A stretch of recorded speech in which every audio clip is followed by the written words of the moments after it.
I didn't know if I was going to do this as a video or not, but it got so much traction on my Twitter page when I posted it. Like, it's being like posted and retweeted everywhere nonstop, and has been like since I posted it up like about 2 hours ago. And it's currently May 7th, 2021 at 12:12 in the morning when I'm recording this. And one of the first people I sent this to was Town Biz. Now, if any of y'all know Town Biz, you already know he does not like Eminem at all, but I think he hates his fans even more. And I think he does a lot of the videos on his channel about Eminem because he already knows how they're gonna feel about whenever he does an Eminem video. But you know, that is what it is. A shout out to Town Biz, by the way, because he did his commentary on it, and I think that's what led me to want me to do mine on it as well.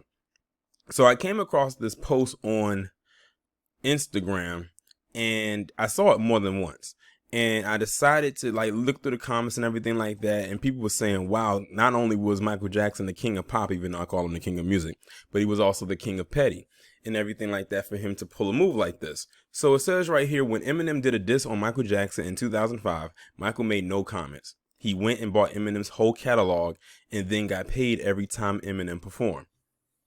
So it was no secret that Michael Jackson owned a few people's catalogs. Most notoriously, we know he owned the Beatles catalog, and he had their catalog for decades. Like, I think he bought their catalog right around the time when Thriller was still hot. So that shows you how long ago that was.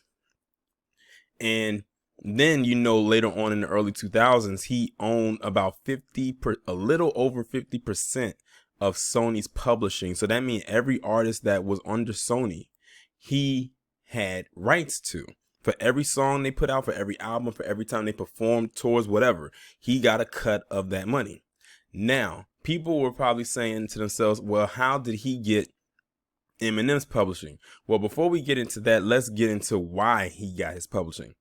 So back in 2005, like they said right here, Eminem did a diss song. And Michael Jackson wasn't the primary diss of the song, so to speak, but he was dissed a couple times in the video. And the name of the song was called Just Like You. And I remember in the video, he was pretending to, you know, he took every type of stereotype about Michael Jackson he could find and put into that video, such as him being a pedophile, and all types of other stuff. But I think one of the worst imageries that he put in there besides that was him having his hair be on fire. As we all know, that was probably one of the most excruciating times of Michael Jackson's life and career.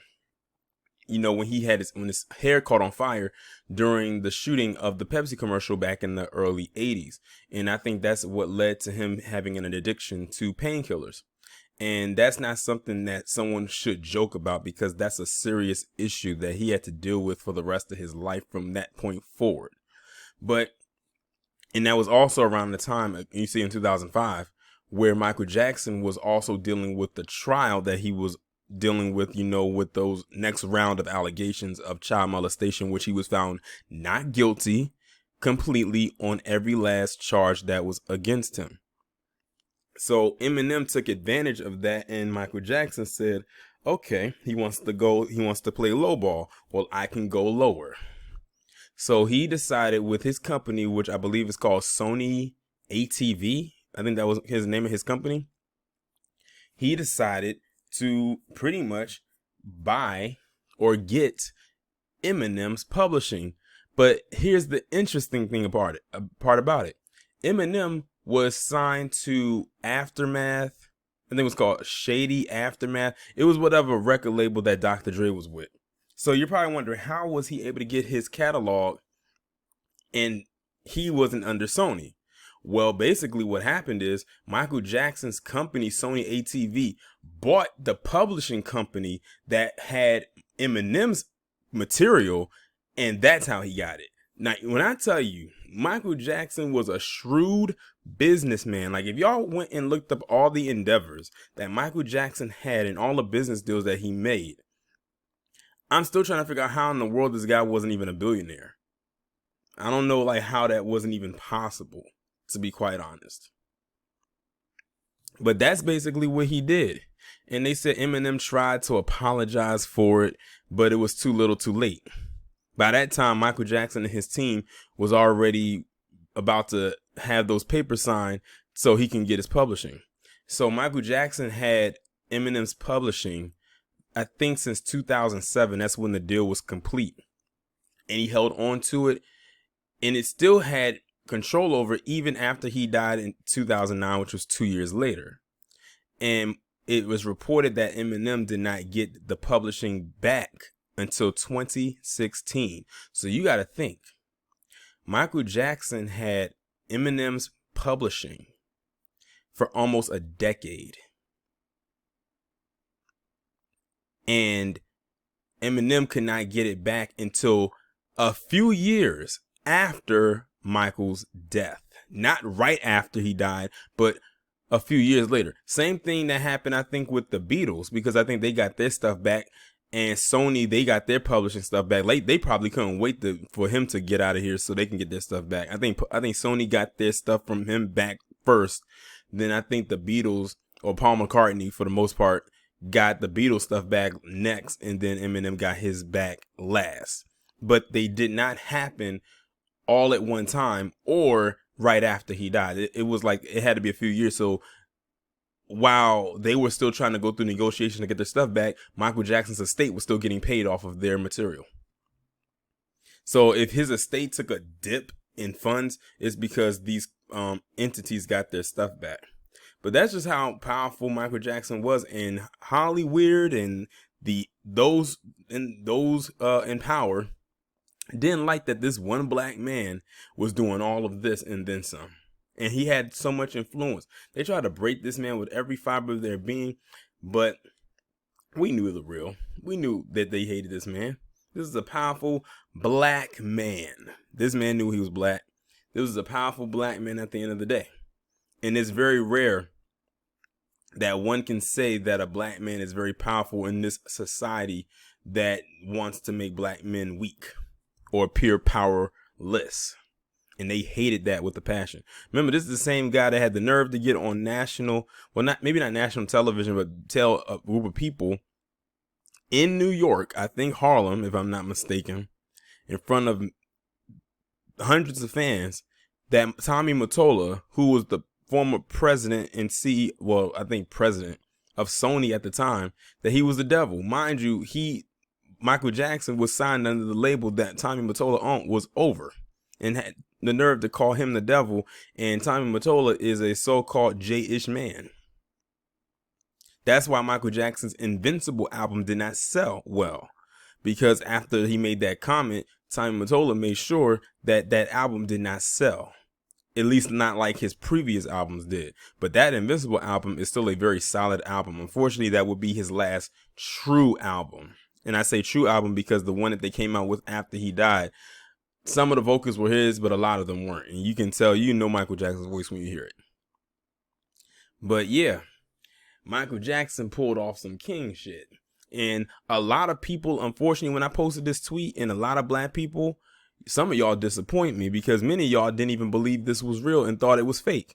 And I had to go and actually pull an article from 2007 from The Guardian actually backing up what this post is saying, and then going into detail about why he did it and how long he had it and for how much it was. I think they said I don't know if they said he purchased it for $300 something million or if it was worth that much. It was one of the two. It was worth a lot of money. Let's just put it that way. Or that's how much he got over the years while he had it. But yeah, I had some people in there doubting that this was real. Like I said, this guy was a true businessman. He wasn't just a moonwalking, he-heeing, tippy-toe standing, spinning, wearing the glitter glove type of person. And he was an entertainer, but at the end of the day too, he was a very big businessman. At the end of the day, he knew his business. He knew about money. He knew about wealth and how to retain and what it was to get generational wealth, so his family could be taken care of down the line. But it is what it is. And in case many people didn't know about this, consider this a little history lesson today. People can say what they want about Michael Jackson, but it's one thing that they can't say, and that is that he's dumb. This man was very intelligent. both on and off the stage. He loved his craft, but he loved being about his paper at the same time. Y'all let me know what y'all think about this down in the comments. I had to come back on here and add this piece in here because, like, I didn't realize that particular tweet that y'all saw me talking about was actually going to make that many rounds as it did, but it sure enough did. But this right here is what I have to talk about. In town, you were right on the money. You do not want to piss off these, you don't want to piss them off, but who cares? These Eminem fans. So after I saw this, like, my mentions from some people got torn to shreds because of that tweet that I made. It said, it's amazing how many M stands, or I'm talking about Eminem, are all coming out against me about this post with him and MJ, Michael Jackson. Tom Biz was right. Y'all are some mindless drones. Now I see why he gets so much hate under his videos about Marshall Mathers. And most of the hate is coming from other black people. And it is. Like, if I could show y'all some of the stuff people were saying, like, you know, coming out and everything like that. And most of them, and what I found to be the common denominator, is most of them are all Eminem fans. Like, for the most part. They either have some kind of reference to him in a picture, somewhere in their bio, somewhere in their top 10 list, or something or other there. Other black people coming out against another black artist when he does something like that. I even posted up the article in which is detailing or talking about Michael Jackson getting the rights to Eminem and the company that he owned and purchased, and what company he bought it with and how much he paid for it. And then they want to get into technicals and stuff like that. Listen, I don't have time to be going back and forth with these individuals about Eminem.